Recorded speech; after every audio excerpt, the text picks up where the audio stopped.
Hello everybody, welcome back to the channel. Hope you are all well. And I'm going to be doing a little video whilst I'm in New York. This is another one of the collection which I pre-recorded prior to going out, and this one is all about 10 champions which we need to see in game. Obviously from my perspective this is going to be my own opinion, and obviously I welcome the comment section to have your own opinion on champions or characters you'd love to see in the game which haven't been released just yet. And just before this video kicks off, I've got a little public service announcement. Go to twitch.tv/richthemanlive and follow for daily live streams, and don't forget to hit the like button and leave a comment down below in regards to the topic of this video.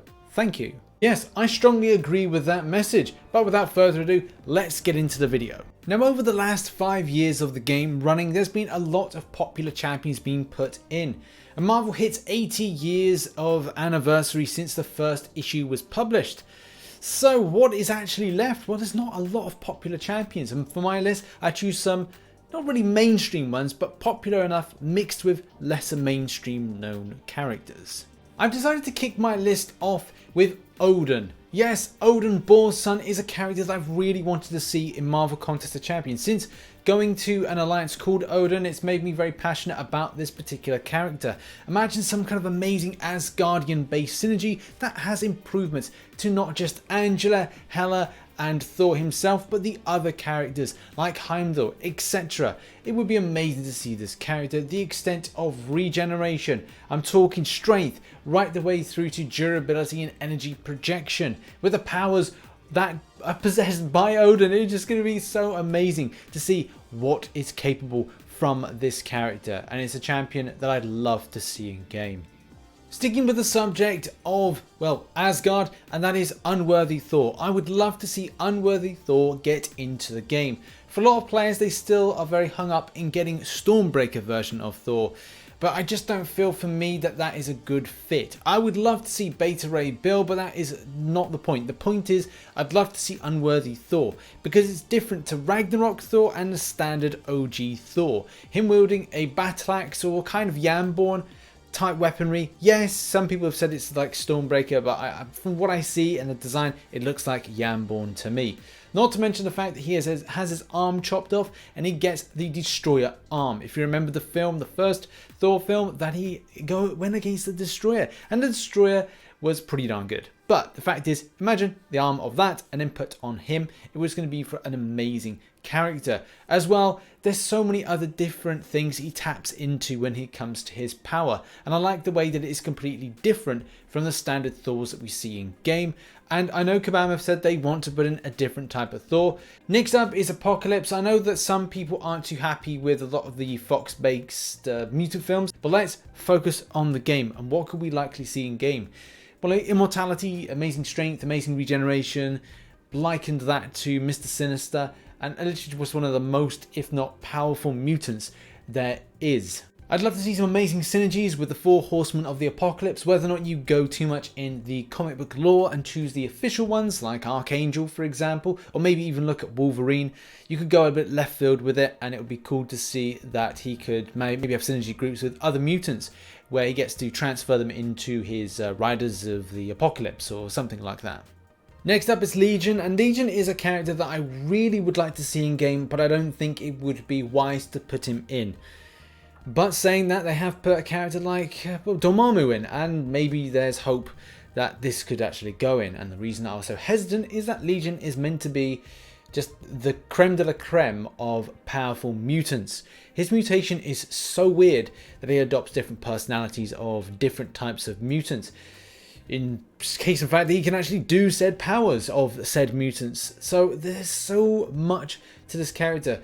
But I just don't feel that if Kabam put it in, they'll do it justice. And again, no disrespect to Kabam on this, but I feel that the extent of what the character would need to tap into is exponentially wide, that it would not be covered by whatever character that could be put into game. For a full breakdown on all the powers that the different personalities have that Legion has the ability to tap into, please go to the link in the description down below. And now on to a character that I really would like to see in game, and that is Misty Knight. I got quite interested with the character when it came to the Heroes for Hire, and especially it revitalized my interest when we had the Iron Fist TV show, and also we had the kind of linking the Defenders TV show as well, and where they were going to go with that character, and as well with Luke Cage. Primarily that was where I thought that, hey, this is good, we could really have an exciting time, but as things progressed on, we didn't see what I was hoping to see, and unfortunately we don't even have any reboots of those characters on any kind of Disney Plus service. It's instead She-Hulk, Miss Marvel, Moon Knight, etc. And it kind of leaves me just feeling like I'd love to see Misty Knight put in, and especially how she's been doing different things with working in conjunction as a special agent with stuff going on with Sam Wilson as the new Captain America. And an arm, you know, that's the thing that people would go, well, what makes her super powerful? It's the same thing with Winter Soldier at the end of the day. She has amazing fighting skills. Her weaponry with her arm, which obviously is a prosthetic arm, is incredibly powerful. So I'd love to see her in game at some point, especially having a decent synergy with the likes of Luke Cage. A skill-based champion she probably would be. I don't think she'll be a tech, but I think she'd be skill. And obviously having a science-based champion in shape and form of Luke Cage would be amazing. So I'd love to see that kind of link up in the future. And as well something with Iron Fist. Maybe we could get a synergy buff for Iron Fist at the same time. Next up, it's a character that I think I'd like to see, but I don't think anybody else would like to see. As you can say now, like a couple of people usually put in comments when I do these videos that they'd like to see it. And there's Armor. And I have this kind of really odd attachment with this character. I like the fact it's a Japanese character first and foremost, and we need a bit more kind of diversification in game with different countries being represented. And with Armor, I like the way that we have the psionic exoskeleton armor. But the disappointing side of things is that she's vulnerable to lasers. She needs to draw in light. And one of the other things that's kind of weird is that Armor's power increases when a member of her family dies, which I think would be quite an interesting dynamic to think that, similar to Nick Fury, when you kill him off you get double the amount of attack rating boost for heroes. But what if the same principle was for Cost of Power, where she was able to say, right, well, every time someone dies on a team, that she's then able to gain more attack rating or more power going in from battle to battle. I like that concept. I think that would be quite cool to see in game. The next character is the son of Wolverine, Daken. Now, I was thinking to myself, I don't really know much about Daken or much about his past. So I started reading, and my God, I've put a link in the description. You've got to read it for yourself. I mean, to narrow it all down, how it works is that when Wolverine was in Japan, he was then doing some kind of training, fell in love with somebody, she was pregnant, had to do some special combat, and after the point of the combat, he then unfortunately killed somebody, which then resulted in the town really not liking Wolverine at all. As soon as he comes back from one day, he finds that his beloved partner is dead. And obviously you kind of think, right, well, the son's dead as well. The unborn child is dead as well. It turns out that she was killed by Winter Soldier, which is a kind of a weird tie-in.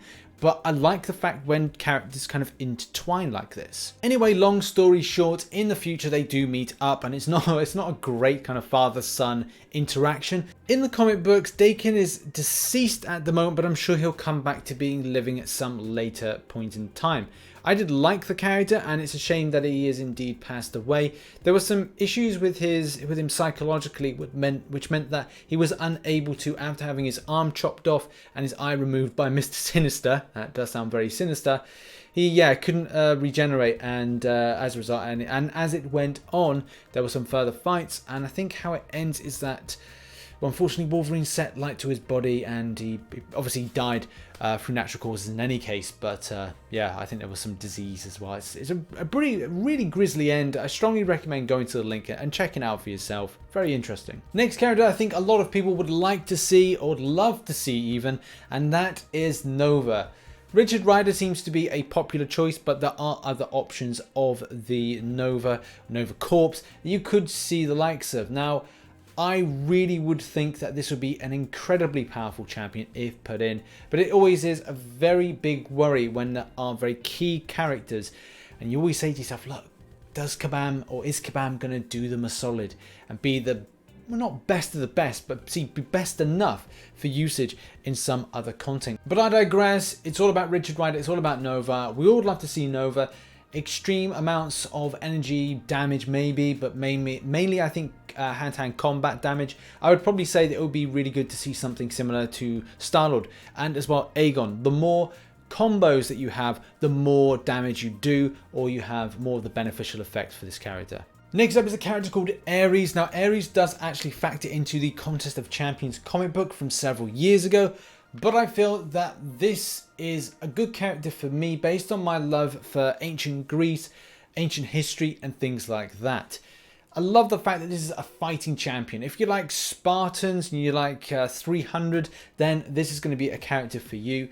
I would say that it would be cool to have elements with intense fury build up and just show and showcase an amazing amount of damage from this particular character. And the last character that I'd like to see in is got to be Captain Britain. Captain Britain for me just symbolizes mythology and my interest with spirit stuff, especially with the ideas of Avalon and as well Merlin, Guinevere and obviously King Arthur. The whole thing about the amulet, as well as where Merlin and how Merlin factors into his mystical powers, could be a good shout to create this character as a mystic one.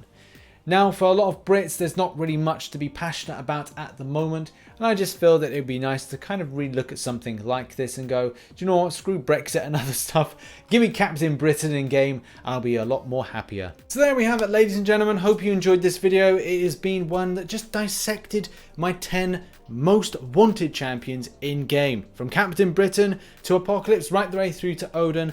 I want to see these characters at some point, and hopefully we get them in the future. But what are your top 10? Put them in the comment section down below. Some of my suggestions on that list. It'd be interesting to find out. Thanks very much for watching, and I'll see you in the next one. Bye bye for now.